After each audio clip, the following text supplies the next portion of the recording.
హైవర్స్ నిన్ననో మొన్ననో ఒక వార్త చూశాను.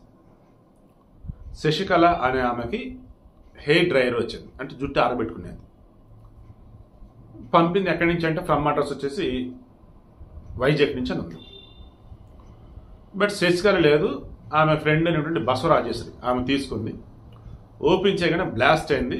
ఈ రెండు చేతులు ముందు చేతులు ఉంటాయి కదా, ఫ్రాక్చర్స్ ఇరిగిపోవడం కాలిపోవడం మొత్తానికి ఏదో జరిగింది. రెండు చేతులు కట్లేశారు. దెన్ ఇది న్యూస్ అయింది. నాసిరకం ప్రొడక్ట్లు అన్నారు, రకరకాలు అన్నారు. బట్ ఎక్స్పర్ట్స్ ఏం చెప్పారంటే, రే నాయన ఎంత హెయిర్ డ్రైయర్ అయినా ఎంత నాసిరకం ఉన్నా మరి చేతులు బ్లాస్ట్ అంత జరగదురా బాబు అని చెప్తే ఇంక పోలీసులు ఏం చేశారు, ఎంక్వైరీ మొదలెట్టారు. ఇదంతా కర్ణాటకలో. సో ఎంక్వైరీ మొదలెట్టాక తెలిసింది ఏంటిది, ఎక్కడి నుంచి వచ్చింది, డిటిడిసి కొరియర్, ఎక్కడ ఎవరు పార్సిల్ ఇచ్చున్నారు ఏంటి మొత్తం చెక్ చేస్తే సిద్ధప్ప అనేవాడు. ఎవరు రేతనంటే ఈ బసవరాజేశ్వరి మాజీ ప్రియుడు, ఆఫ్కోర్స్ ప్రస్తుత ప్రియుడు కూడా అనుకోవచ్చు రకంగా. ఆమెకి ఇద్దరు ఆడపిల్లలు. బాగల్కోట్ జిల్లా ఇలకలస మీద ఊరు. ఆమె హస్బెండ్ వచ్చేసి పాపం మిలిటరీలో చేశాడు, హెల్త్ ఇష్యూస్ చనిపోయాడు. ఇక ఈమె ఇద్దరు పిల్లలు కలిసి ఒకచోట బతుకుతుంది. ఈమెకి శశికళ ఆమె పరిచయం. శశికళకు కూడా భర్త లేడు, అతను కూడా ఆర్మీలో చేశాడు, చనిపోయారు. దెన్ భర్త లేడు. యాక్చువల్గా పెళ్లి ముందు పరిచయము వీళ్ళిద్దరికి, పెళ్లి చేసుకుంది అనుకున్నారు, బట్ కుదరలేదు, వేరే అతనికి ఇచ్చి పెళ్లి చేశారు. బట్ అప్పటి నుంచి కూడా ఆమె ఇష్టంతోనే ఉన్నా, మధ్య మీద కలుస్తున్నా చేస్తున్నా సరే పెళ్ళి భార్య భర్త పిల్లలు దూరం పెట్టింది, అయిపోయింది. ఎప్పుడైతే భర్త చనిపోయాడో మరలా అప్పటి నుంచి ఆ పాత ప్రియుడు మరలా వస్తున్నాడు, వెళ్తున్నాడు. ఇది శశికళ గమనించింది.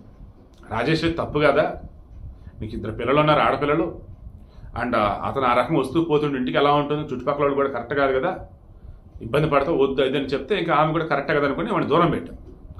అలా ఈ దూరం కాస్త ఒకరోజు 2 రోజులు అవుతుంది, 15 రోజులు అయిపోయింది. తట్టుకోలేకపోతున్నాడు. ఇంకా ఎవరి వల్ల ఏంటి, శశికళ వల్ల. దెన్ ఈ శశికళని చంపేద్దాం. ఇతను వచ్చేసి డాల్ఫిన్ గ్రానైట్స్ అని చెప్పి గ్రానైట్ కంపెనీలో చేస్తాడు. అక్కడ ఈ గ్రానైట్కి సంబంధించేసి పేలుడు పదార్థం అంటారు కదా, డిటోనేటర్. సో అది తెచ్చేసుకున్నాడు. ఈ హెయిర్ డ్రైయర్ కొన్నాడు. దానిలో ఓపెన్ చేసేసి ఈ బాంబు ఎలా పెట్టాలి ఏంటి అని చెప్పేసి పెట్టేశాడు. పేలుడు పదార్థం గ్రానైట్ కంపెనీలో వాడేది. వన్స్ స్విచ్ ఆన్ చేయగానే బ్లాస్ట్ అయ్యేటట్టు అంత పక్కాగా స్టడీ చేసుకున్నాడు. మన 10వ తారీఖున మొత్తం స్టడీ చేసుకున్నాడు. 11 పార్సిల్ ఇచ్చేశాడు. ఇంటికి వెళ్ళింది. శశికళ లేదు, రాజేశ్వరి తీసుకుంది. వాడి ప్లాన్ ఏంటి, శశికళ చచ్చిపోవాలని. బట్ రాజేశ్వరి తీసుకుంది. రాజేశ్వరి తీసుకొని ఏం చేసింది, శశికళ కోసం ఉంచితే అయిపోదు నువ్వు, అఫ్కోర్స్ ఆమెకని ప్రమాదం అయ్యేది. కానీ ఏమేం చేసింది, సర్లే ట్రై చేద్దాం ఒకసారి అని చెప్పేసి ఆట ఇచ్చిందా ఎలా ఉందని చూద్దాం అని చెప్పేసి పెట్టింది. పెట్టి స్విచ్ ఆన్ చేయగానే బ్లాస్ట్. విచారణ చేస్తుంటే ఇవన్నీ బయటకు వచ్చాయి. సో విషయం ఏంటి, చెడు చేయాలని అనుకుంటే దాని వల్ల వచ్చే ఏవైతే ఉన్నాయో ఫస్ట్ మన మీద పడతాయి. వీడి లవర్ కోసం ఇంకామని చంపుదాం అనుకున్నాడు. కానీ ఏమైంది, ఇప్పుడు వీడి లవర్కే తేడా కొట్టింది. ఆ చేతులు మళ్ళీ సెట్ అవుతాయా లేవా ఊహగా అందటంలా. వీడి కండిషన్ మీకు అర్థమైంది కదా. First extra marital affair, illegal relation అన్నవి ఏ మాత్రం ఇష్టం లేకుండా జరిగినా, ఇష్టం ఉండి జరిగినా వాటి వల్ల నష్టాలు తప్ప లాభం ఉండదు.